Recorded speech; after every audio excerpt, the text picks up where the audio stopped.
Dear students, this is the next exercise of our course. The course number is Agro 3612 and this is the exercise number 13. Title of this exercise is Formulation and Characterization of Nanoparticles. Okay, what is mean by nanoparticles? Nanoparticles means the particles which are not seen by our eyes, which is seen or observed under the microscope, that is called as nanoparticles. Okay, first is the characterization of nanoparticles. What is the characterization or definition of characterization of nanoparticles? Characterization means it refers to study of material or composition or features such as its composition, structure and various properties like physical, electrical and magnetic properties of that particles or of that nanoparticles, that is called as characterization. Okay, characterization means it refers to study of material features which includes the composition of that particle, structure of that particles and various properties of that particles like physical property, electrical property and magnetical property of the particle, that is called as characterization. And the important characterization of nanoparticles, important characteristics or characterization of nanoparticles. The important characterization is size and shape of that nanoparticles. Okay, nanoparticles properties very significantly with size and shape. Size and shape is most important characterization or characteristics of nanoparticles. The accurate measurement of nanoparticle size and shape is therefore critical to its applications. Due to the small size or shape of that nanoparticle, it is very critical or it is a problematic its application of nanoparticles. Okay, application of nanoparticles is very critical due to the various due to the small in size and shape of that particle. Then see the general characterization methods. There are two characterization methods of nanoparticles. First method is microscopic method and second one is spectroscopy method. Okay, first see the microscopic method. Microscopic method, this is again divided into three groups, that is the scanning electronic microscopy, second is transmission electron microscopic and third one is scanning tunneling microscopic. And in spectroscopy it is again divided into four groups. First one is X-ray diffraction, second is small angle X-ray scattering, third one is X-ray photoelectron spectroscopy and UV spectroscopy, ultraviolet spectroscopy. Okay, then see the description of this method. First method is, that is the microscopic method.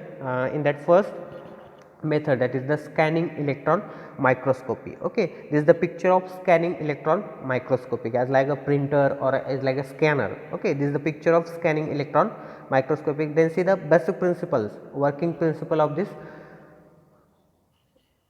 electron microscopy is when the beam of electron strikes the surface of the specimen and interacts with the atoms of the sample, signals in the form of electron back, which are scattered electrons, and characterization X-rays generated that contain the information about the sample surface, topography of that surface and composition of that surface. This is the working principle of scanning electron microscopy. In simple word, the working principle of this method, that is scanning electron microscope method, is like a same as a compound microscope. Okay, in this see the picture, this is the picture or working principle of scanning electron microscopy. Okay, this is the specimen or this is called as nanoparticles. Okay, which is seen under the microscope. This is the magnetic this is called as scanning coils. Okay, this is the detector, this is the magnetic lens, adjustable magnetic lens, and this is the anode. Okay, through this the specimen is seen. Then what can you see with the scanning electron microscopic. Okay, electron ह्या मेथडमध्ये scanning electronic मायक्रोस्कोपीमध्ये आपण त्या पार्टिकल्सची, nano पार्टिकल्सचे कोणकोणते features किंवा काय बघू शकतो. Okay, in first that is the topography. Topography आपण त्या पार्टिकल्सची पाहू शकतो. In the topography, that is the texture and surface of the sample. Texture and surface of sample we are seen in this microscope.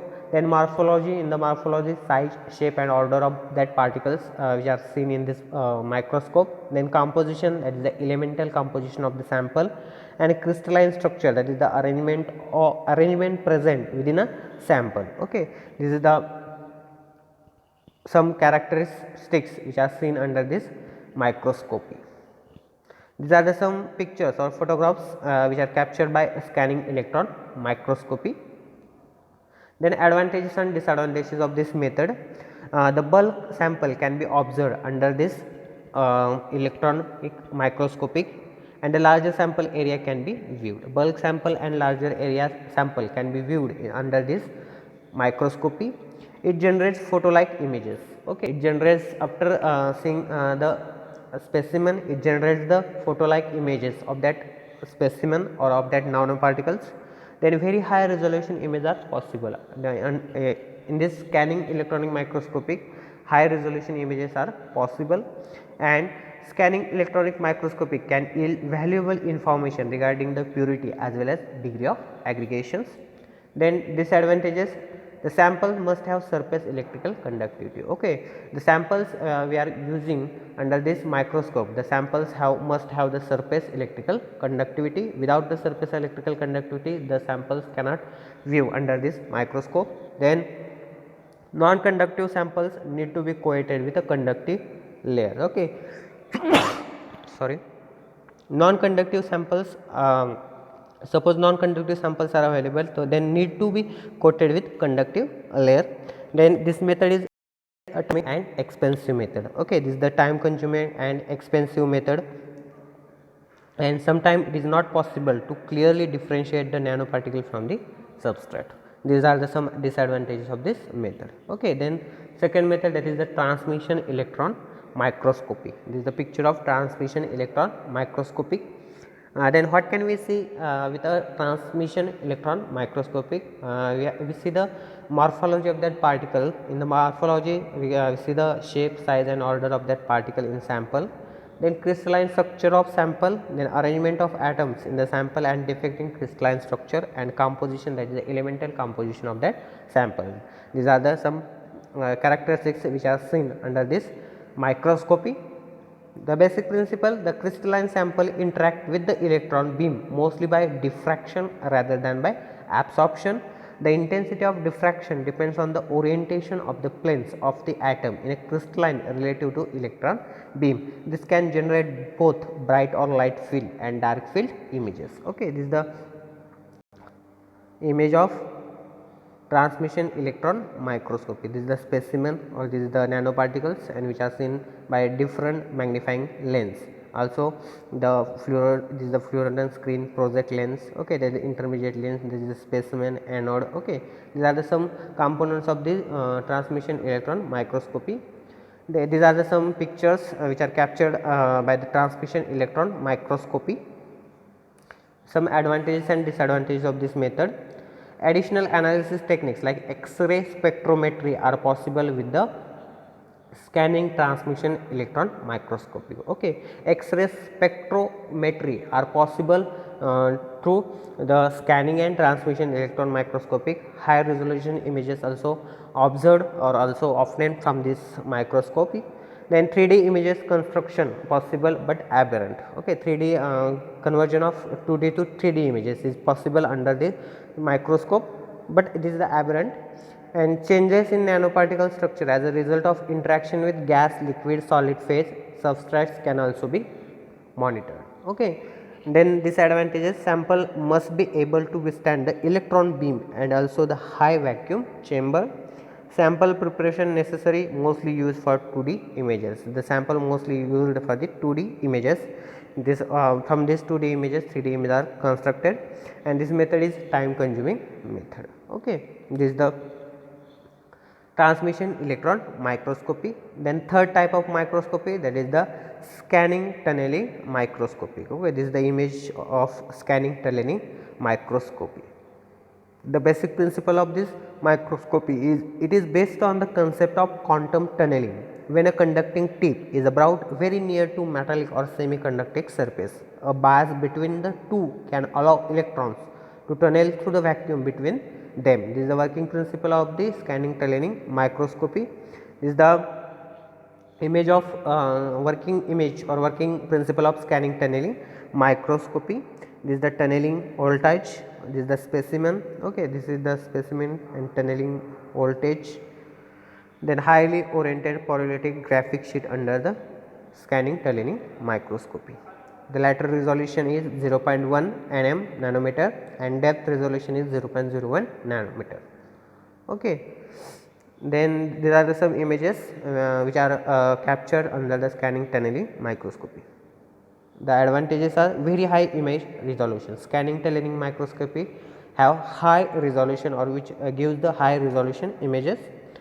The scanning tunneling microscope can be used not only in ultra high vacuum but also in air and various other liquid or gas at an ambient and wide range of temperature. It can adapt any climatic conditions or any temperature range, wide temperature range. Disadvantages is extremely sensitive to ambient variation. It is very sensitive to ambient variations. Then it can be challenging techniques. It requires extremely clean surface and sharp tips. It required the clean surface and sharp tips to see the specimen or nanoparticles under this microscope. Okay, this is a scanning tunneling microscope. This is called as STM. Okay, this is the first type, that is microscopic characterization method, and second method, that is a spectroscopic characterization method. This spectroscopic characterization method is again divided into four group. That is the first, that is the X-ray diffraction. Okay, it is called as XRD. Working principle is XRD can be used to look at various characteristics of single crystal or polycrystalline material using Bragg's law. Okay, in this XRD, there is the X-ray diffractions. It can be used to look various characterization of the nanoparticles in single crystals having polycrystalline materials. This is the X-ray interaction depends on the number of atoms on the plane. This is why only specific planes will cause diffraction. Then second type, that is the small angle X-ray scattering, that is called as SAXS, SAXS. SAXS is the scattering due to the existence of inhomogeneity regions of sizes of several nanometers to several tens nanometers. Okay, this is the SAXS small angle X-ray scattering is depend on the size of nanoparticles.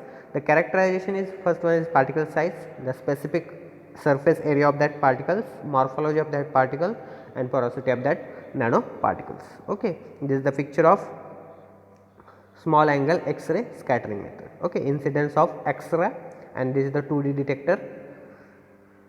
Then third type, that is the X-ray photoelectron spectroscopy. This is the image of X-ray photoelectron spectroscopy, that is called as XPS. Okay. And fourth, that is the UV spectroscopy, that is called as ultraviolet spectroscopy. Working principle, this techniques involves the absorption of near ultraviolet or visible light.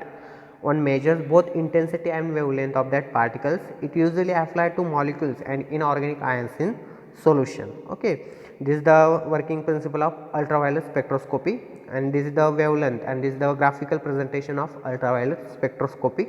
This is the wavelength, and this is the absorbance of that particle. This is the wavelength and absorbance of these particles, and this is the size of nanoparticles. Okay, these are the different methods of characterization methods of nanoparticle. There are two major methods of characterization of nanoparticle, that is the microscopic method, and second one is spectroscopic method. Microscopic method, again it is divided into three groups, that is scanning, transmission, and scanning tunneling microscope. And spectroscopy, it is again divided into four groups, that is X-ray diffraction, small angle X-ray scattering, then X-ray photoelectron spectroscopic, and UV spectroscopy. Okay, these are the four characterization methods of nanoparticles. Okay, by using these methods, we are observing, or we are seeing the size, shape, morphology, composition of that particle, that is called as characterization of nanoparticles. Okay, this is the exercise number 13, formulation and characterization of particles. Different for the formulation and characterization of nanoparticles and advantages and disadvantages of these methods. Okay, this is the exercise number 13. Okay, thank you.